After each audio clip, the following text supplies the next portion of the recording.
My dad's an addict, and Both my parents are addicts or have been. They're still addicts, yeah, in different ways.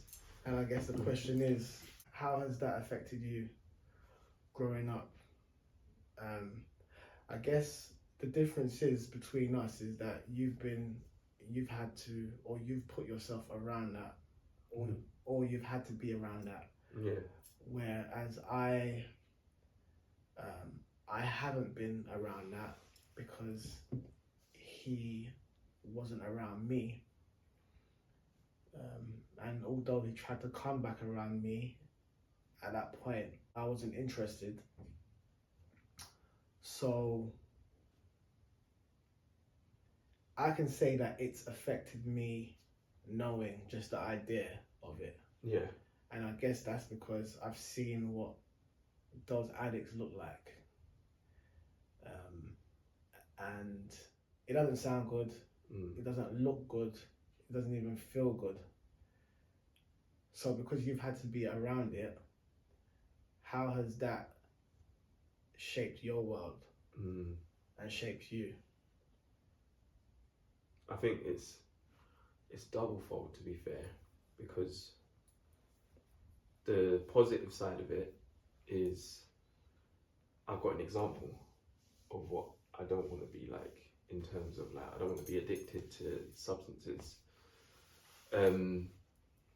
But I also got an example of this is possible, if that makes sense. Like 100%. you can be addicted if you want, if you choose to be, based on the tools you have. So I had really powerful examples. Yeah, I think it affected my whole family because on my dad's side there was lots of shame. So the family didn't really want to, because it was like shame. So that's probably why I ended up in care, because my dad's side couldn't really stomach. We've got to bring a child into that, and that opens up questions and that opens up shame. And then my mum's side was the same, but in a different way. I think it was more, they didn't actually care. Yeah. So that was interesting. But I had some profound experiences because of it. So for me, I guess how it served me was being able to do the work that I do. So working with children in care, many of them having addicted parents, and then being able to relate, understand, but then there was lots of different traumatic experiences that it brought with that. Yeah. So like me as a child, I think many children, when you're young, you still, even if whatever your parents' behaviour is, you still want to connect. Because it's like, that's your mum, that's your dad. Everyone else talks about their mum and dad, and you want to be a part of that conversation. You know what I'm saying? But back in your mind, you know, like you ain't got that normal relationship, or you ain't got that thing that everyone else has. And it's mad because if you look at the times now, the thing is, my parent went through this, that, and that. It's like, it's a different time now. Yeah. Everyone's open about stuff. So actually, what's normal parenting, we don't know. Or what's healthy, I would say, versus, because when we say normal could be some fuckery. Yeah. Do you get what I'm saying? And that's what it felt like for me. My normal was fuckery. It was only until I had a loving home, big up Pat, she kind of disrupted that traumatic pattern, because I had my addicted mum, and she did things not out of spite but out of not dealing with her own trauma, as well as my dad. He just was on his party, because in their time it was all escapism, isn't it? It was like party, drugs, this and that. Weed was introduced, cocaine was introduced, MDMA, so they were experimenting with all these drugs, which is why our parents are fucked, basically, because they didn't know this was part of the plan. But it led to a particular experience, and I'll tell it, but it's a difficult one to maybe hear, but I'm quite cool with it. But there was a week that I was trying to understand my mum, because I was like, my mum's lost you know, all of her kids to drinks, to drugs, whatever it is. And I didn't understand, but my carer was like, you know, try and understand her. You know, she's your mum. You've got to love her. She brought you into this planet. You know, she couldn't have you as kids. She couldn't have anyone. But I was angry. I didn't care about what she was saying. I was like, I need to understand this woman. Like, or I need answers from her. I didn't want to understand her. I wanted answers.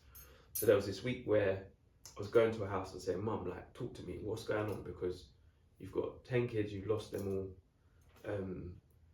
Like, what's happening? But obviously, to cut a long story short, she had been sexually abused, raped, and things like that. So imagine I'm trying to unpack that for her. So the addiction was because of her unpacking. So I never really had a conversation about it. And I was also at some of these events. So when I started to think about it, I was like, oh yeah, I've been a part of some of these events. So I remember that. I remember this. So I started to understand the addiction, because it was not addiction, it was escapism. Yeah. So I'm addicted to escaping from the root of the issue. And then so there was a Friday that came, and you know Fellow Road, Leytonstone, where Theo lives. Yeah. So right near his house, my mum lived like in one of these like hostel things. She was on the top floor. So that day, Theo called me. It's like, yeah, bro, the road's locked off.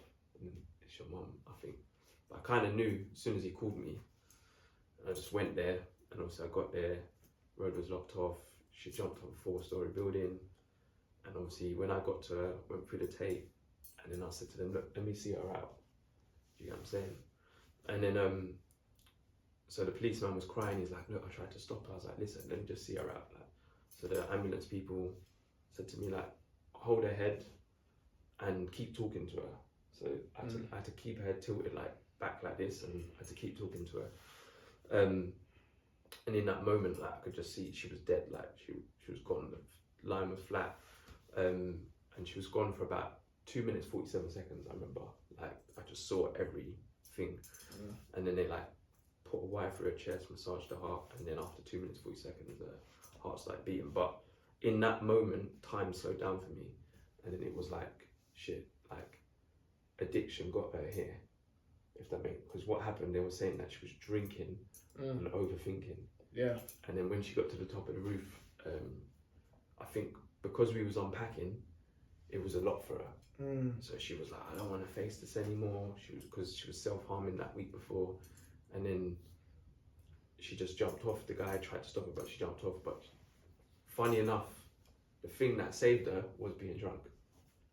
Because if she wasn't drunk, she would have been a bit more stiff, and as soon as she would have landed, it would have gone straight to her brain. Yeah. But drinking made her land floppy. So actually, she shattered her pelvis. She broke all of her ribs, punctured her lungs. Her feet got clubfoot, but she survived.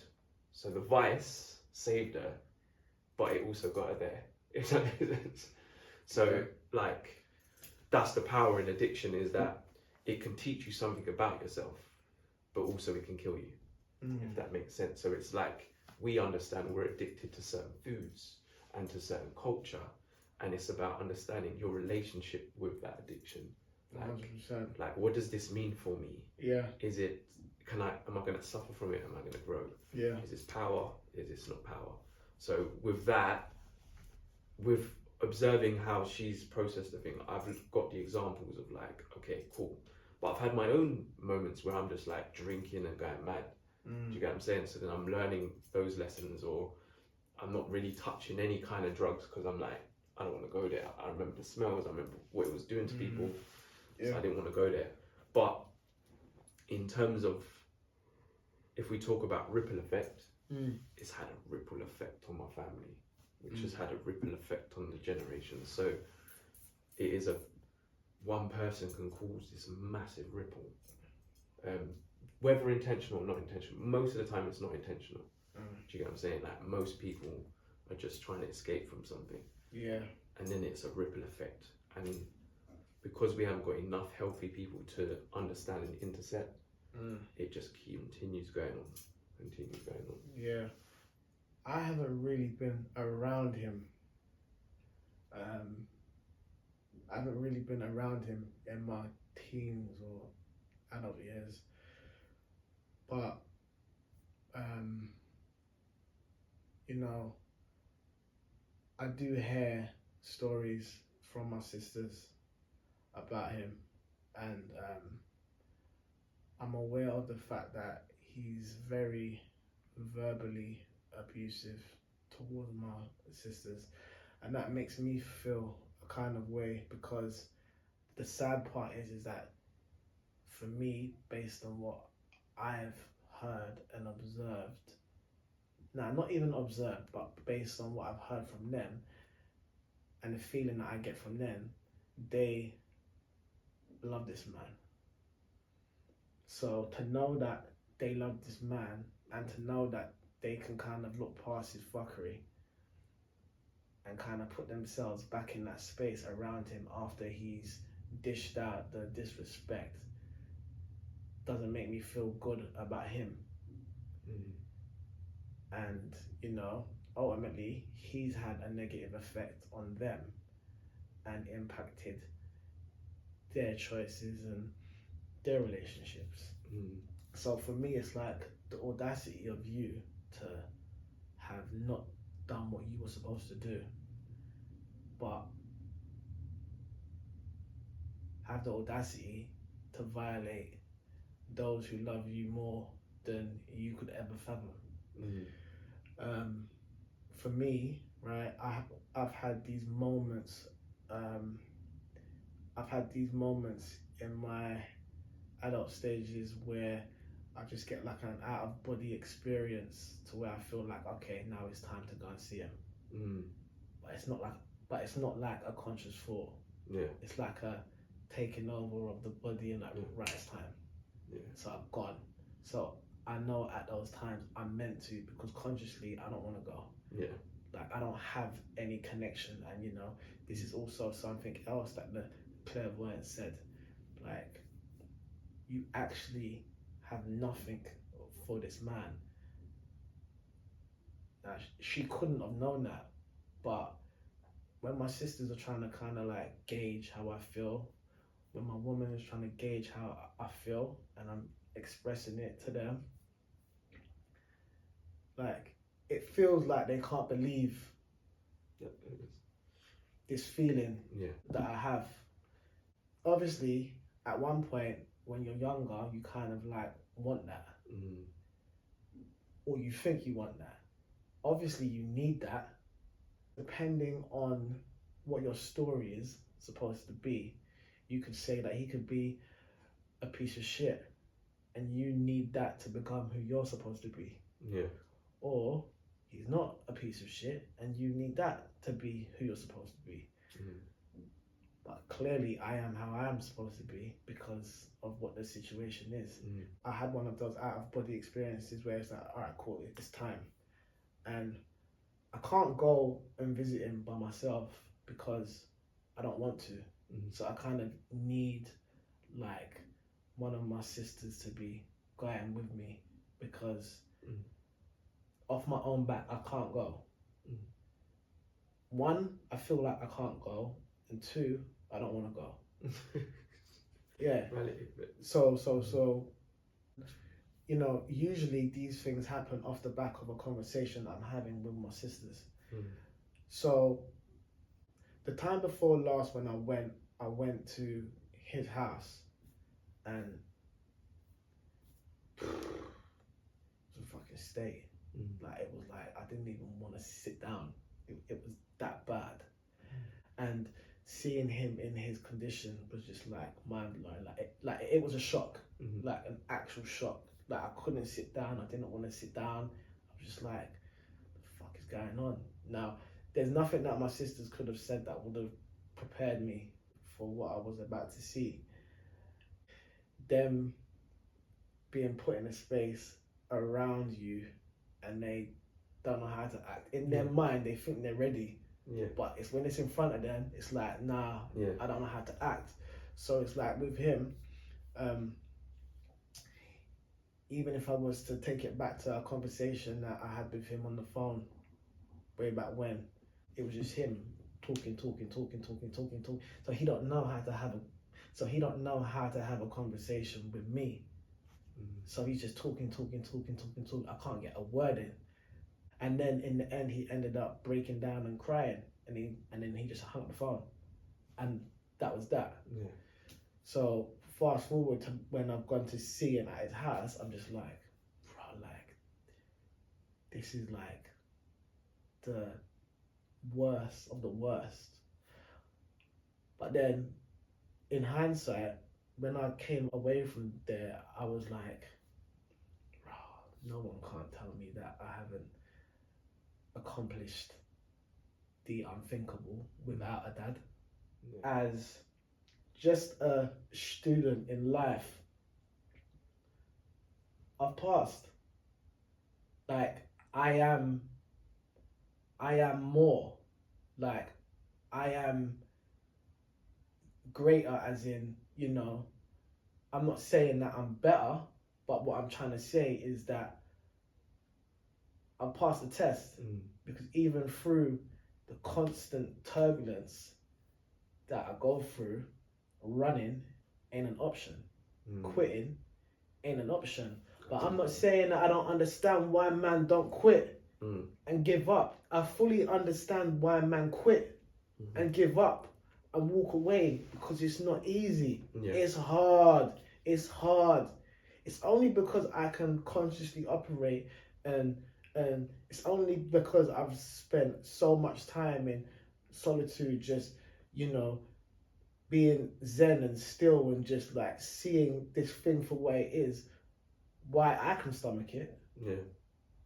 But not a lot of us get there anyway. So why should we be able to stomach the constant punches that life throws at us when we've not been prepped? Yeah. I weren't prepped, but as life has it, sometimes there are a few of us that are lucky to be able to see this thing for what it is, so we can manage with it a little bit better. But most of us don't get that. And he is that. So fast forward, on Father's Day, I found out that he got rushed into hospital. Fucking irony. On Father's Day. Mad. What I was told was this was the worst, like, as in he could, you know, whatever in it. But once again, I've gone with my sisters, and basically he's out cold. He's in ICU, and I'm in the room with my sisters, and I'm just sitting there. Now obviously he's unconscious. I think he might be kind of slightly awake, but not awake. But if that was done, fast forward, I had a conversation with my sister after that, right? And she had said something like, when he came to and she was talking to him, he had said he knew that I would come. And I was like, you piece of shit. You absolute piece of shit. But this is the position that you've put yourself in. You know that when you fall to shit, you got your loved ones coming to run around you. This was recent. He violated my sister in front of her mum and her son. This was recent. So you've got this man who's not consciously operating, like, taking this thing for granted, because really he ain't been there for any of us in the way that he should. But then it's us that have to kind of, like, you get what I mean? So even me, who ain't interested, that gets these mere moments of, like, something that just comes over me, and I'm like, all right, boom, go. Because, you know, they would ask me, if he dies, how would you feel? Obviously, it's not happened, so I can't answer. Yeah, I can't. 100%. I can only tell you when that happens. But Now, you know how I feel. I don't feel for him.